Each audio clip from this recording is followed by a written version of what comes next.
Come on now, aren't you two a married couple?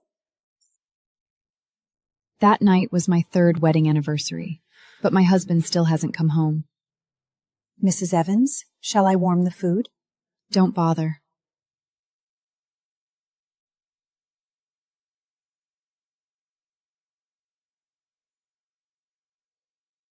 Honey, this is for you.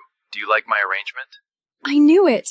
Caiden wouldn't forget. A woman raised her glass to him. I recognized her. She was Caiden's childhood sweetheart, Jessica, who had just returned from abroad. On her wrist was an emerald bracelet. That was the Evans family heirloom, something Caiden once promised to me. I'm so happy, Caiden. Thank you for coming straight from the airport to celebrate my birthday with me. Aren't you worried she'll ruin the mood? Come on now, aren't you two a married couple?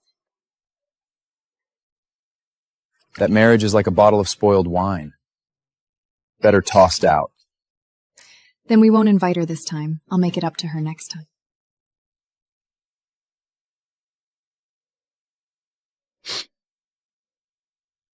When I was 14, my parents died in a car accident, and I was taken in by Caiden's grandmother, Cheryl. At school, bullies called me the orphan girl. It was Caiden who drove them away and stayed by my side. I fell in love with him. 3 years earlier, Cheryl fell gravely ill. Against the family's opposition, she arranged our marriage on her deathbed. During the first year of our marriage, he was nice to me, but everything changed after Cheryl died. I could hardly wait to call Caiden and ask him if he was coming back tonight. Is that Noreen? Yeah. What were they doing?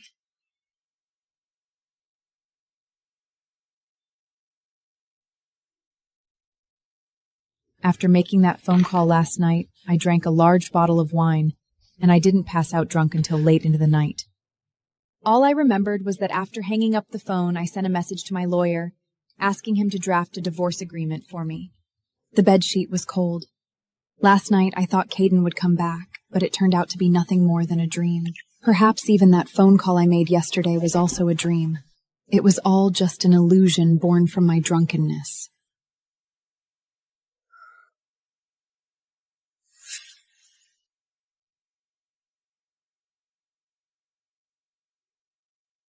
He flipped a magazine.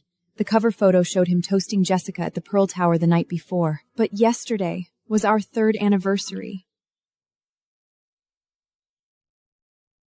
Something bothering you?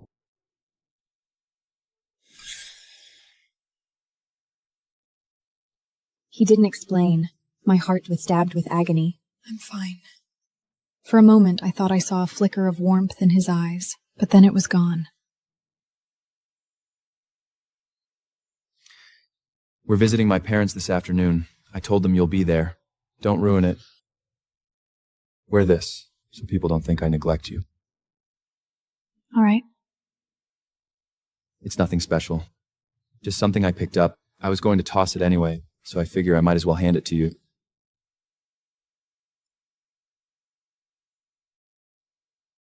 Inside was an emerald necklace, its deep green luster catching the morning light. The style was very much like the one Cheryl used to wear when she was alive.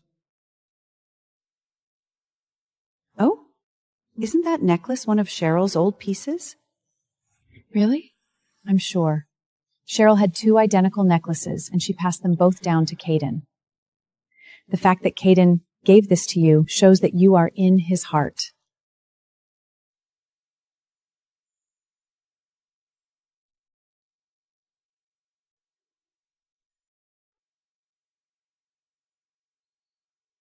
Time to leave. Are you ready?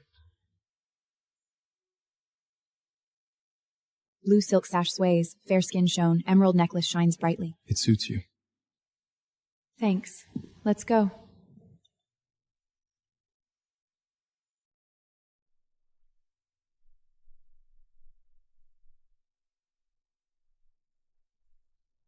Have the driver take you. I need to pick up Jessica. Okay. You go first. Will you be back tonight? What, can't sleep without me by your side? I have something to tell you.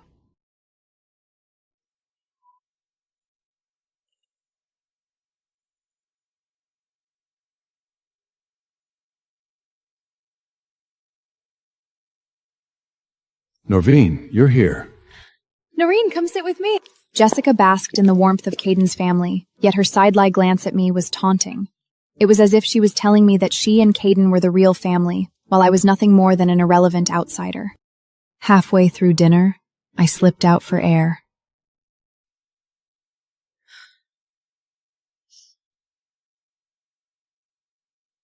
It's cold out. Dress warmer. What if you get sick? No, this outfit is quite warm. In my memory, Ivy had never cared about me, but now she suddenly showed concern. I had a bad feeling about this. You sure know how to pick your moments to sneak off. Even when Cheryl was around, you were the same. You'd disappear before the meal was even over. Cheryl's been gone 2 years. You and Caiden are still the same, more distant than strangers. I was fond of you. But if Cheryl hadn't interfered, Caiden and Jessica would have married long ago. Their child would already call me Grandma.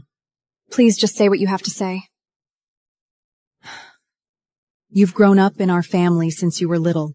Even if I've been a bit strict with you on a daily basis, I still care about you. No matter what happens in the future, as long as you're willing, you can still think of me as your mother. Sorry, that won't be necessary.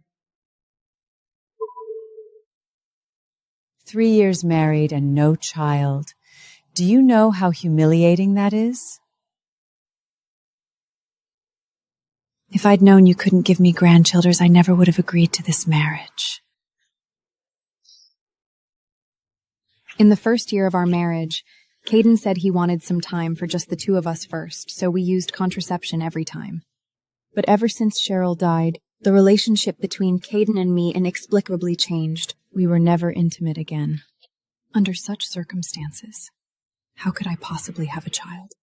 But Ivy clearly didn't care about any of that. If you can't have children, then we'll just replace you with someone who can. After all, you and Caiden don't really have any feelings for each other.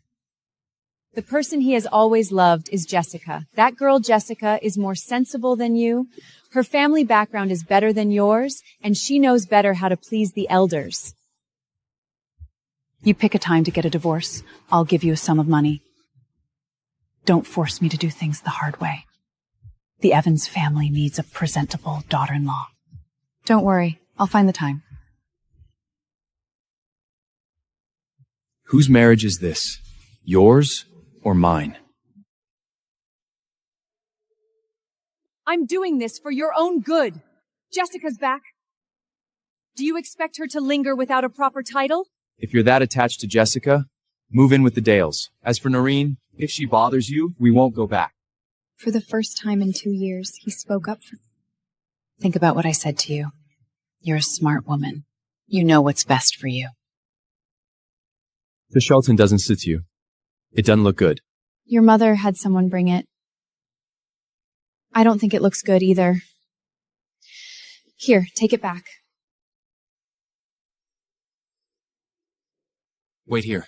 I'll go get you a coat, and then we'll go back together. Thinking of Caiden's defense just now, my heart grew even more bitter and sore, and I suddenly wanted to ask Caiden, where had the gentle Caiden from before gone? Could we just live a good life together? I walked quickly inside. My steps hurried, urgently wanting an answer.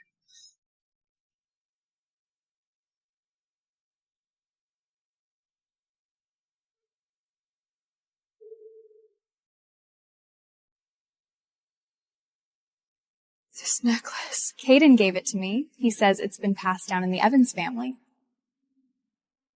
By the way, you probably don't know yet. That one you have is a knockoff. Caiden's footsteps came from the end of the corridor, but I turned and walked away without looking back. What I didn't know was that after I left, Jessica watched the direction I had gone and took off her own necklace. You really can't tell a fate, can you, Noreen? How could someone like you ever be worthy of Caiden? Where is she? Noreen says she isn't feeling well and goes home. She asks you to take me back. Let's go. I think I twisted my ankle. Can you give me a hand? Caiden didn't say anything, his face taut. He didn't like Jessica's intimate manner toward him, and he felt nothing for her at all. Noreen? I thought you were gone. Sorry, I forgot my bag. I'll grab my bag and leave. Where's your necklace? I take it off. Don't wait up for me tonight. I've got things to take care of. I wasn't planning to wait for you. We were like two ordinary strangers. I came out with my bag, but the car had already driven away.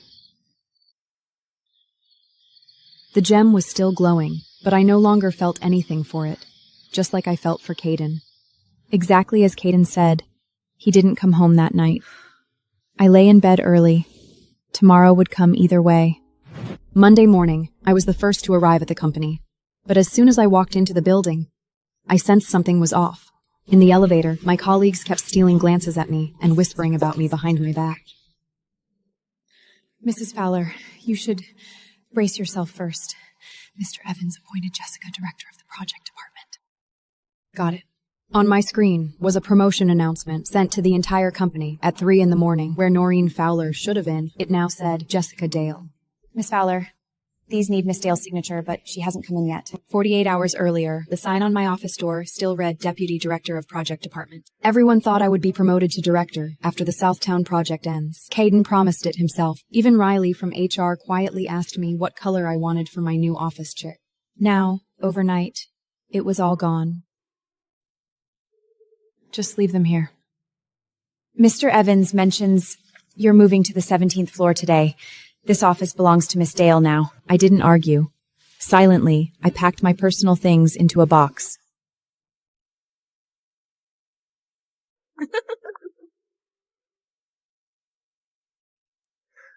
Miss Fowler, the final payment for the Southtown project needs a new...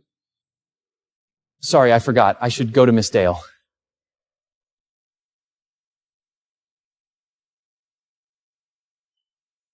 It's all right.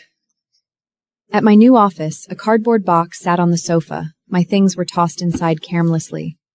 I searched through and felt a small photo frame. It was a picture from last year's annual party. Caiden was smiling on the photo.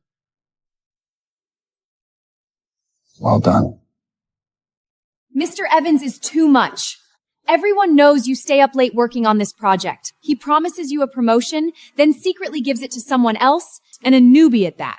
That newcomer is the daughter of the Dale Group CEO.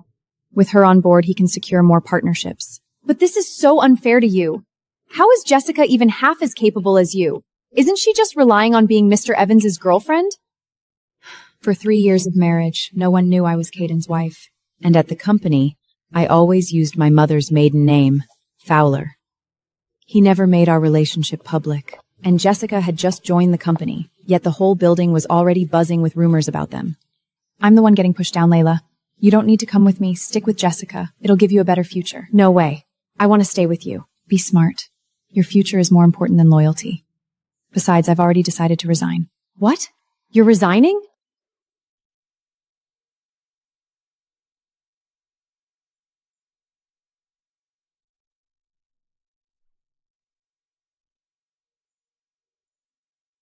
Make me a cup of coffee and bring it to my office on the 32nd floor. That cup of yours looks good. I want the same. Making coffee is not part of my job. If you need an assistant, then hire one yourself.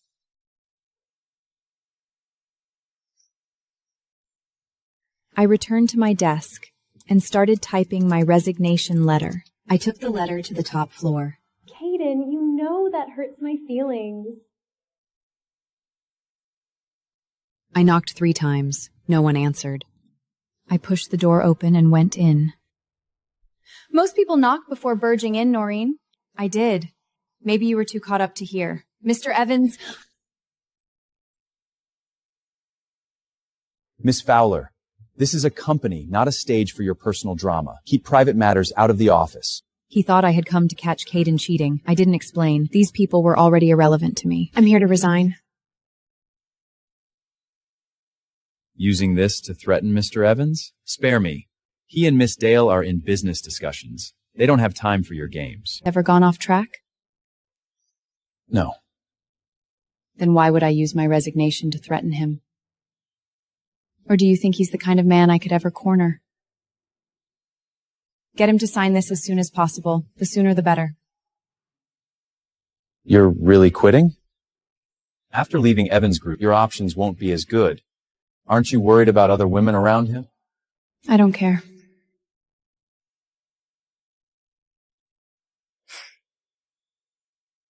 Caiden. Just go. Waldo, come in.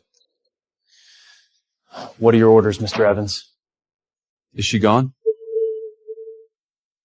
She's gone. Tell Noreen to make a cup of coffee and bring it up. Let me, Mr. Evans? Get Noreen to do it. Understood.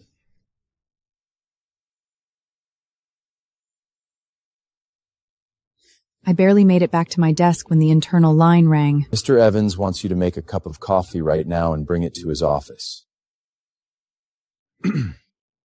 You're still an employee of Evans Group. You make it yourself. I'm not coming upstairs. There's no point in us seeing each other and making things worse.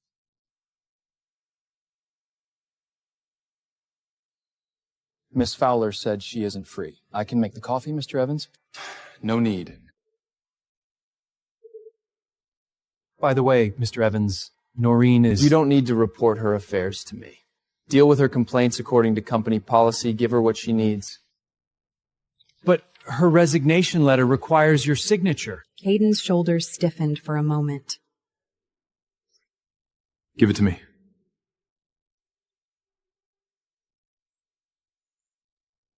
Caiden fixed his eyes on my signature on the letter.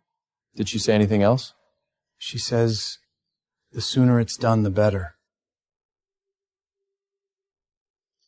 Tell her this should be a period, not a comma. She needs to rewrite it. Yes, sir.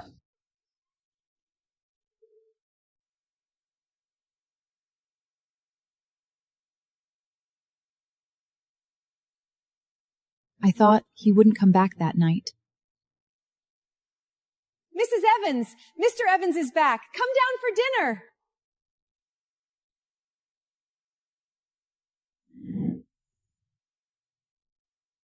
His face was gloomy. In the past, I would have softened and asked him what was wrong. But not anymore. Why did you resign? I just didn't want to keep doing it. Didn't want to? You signed a contract. Walking away early means a termination fee of $1.8 million. I know. I'll pay every last cent of it. $1.8 million. How exactly are you planning to come up with that? I've saved enough. I lost my parents at a young age. I once told him that I wanted to make a lot of money, not out of greed, but for a sense of security. After we got married, I never used his money either, and I saved every penny. But now, I was about to take out $1.8 million without even blinking an eye. Well, aren't you impressive? Noreen, what's this all about now? Nothing. I'm just tired. Is this about Jessica? She's only in that position because... It's not about her. This is my choice. You've always known this isn't where I belong. Fine. Since you're set it on leaving, put the termination fee into the company account within 3 days. If not, I'll take legal action. Caiden! The last time at your family's house, your mother told us to get a divorce. She said I shouldn't keep you from being with Jessica, so I... You're so naive, Noreen.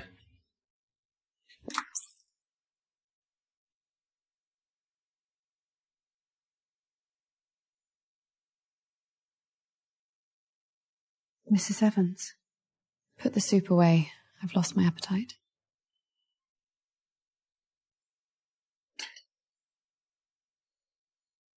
Staring at the empty chair across from me, I caught a fleeting vision of Caiden gently serving me food as he used to. I touched its cold leather. This room once held laughter and quiet dinners, and I once believed this was a home wrapped in his tenderness. But everything turned unrecognizable after just 1 year. For 2 years, he stormed out countless times. I bore all the pain alone, and endless sorrow faded into pure numbness. 3 days later, on the last day after I finished the handover, I decided to treat my colleagues to a farewell dinner. Where's Caiden? I can't get through to him. Mr. Evans is overseas on a business trip. In a meeting. I'm not sure when he'll be back. Can I pass a message? No need. Just let me know when he's back. Maybe your wife misses you, Mr. Evans. Clear my schedule for tonight.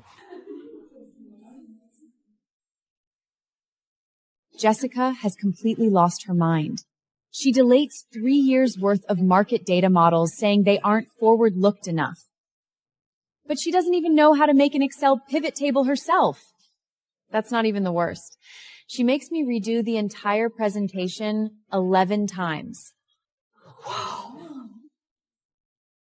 She ends up using the first draft. Jessica's got no real skill. The only reason she's in that director's chair is that she's Mr. Evans' girlfriend.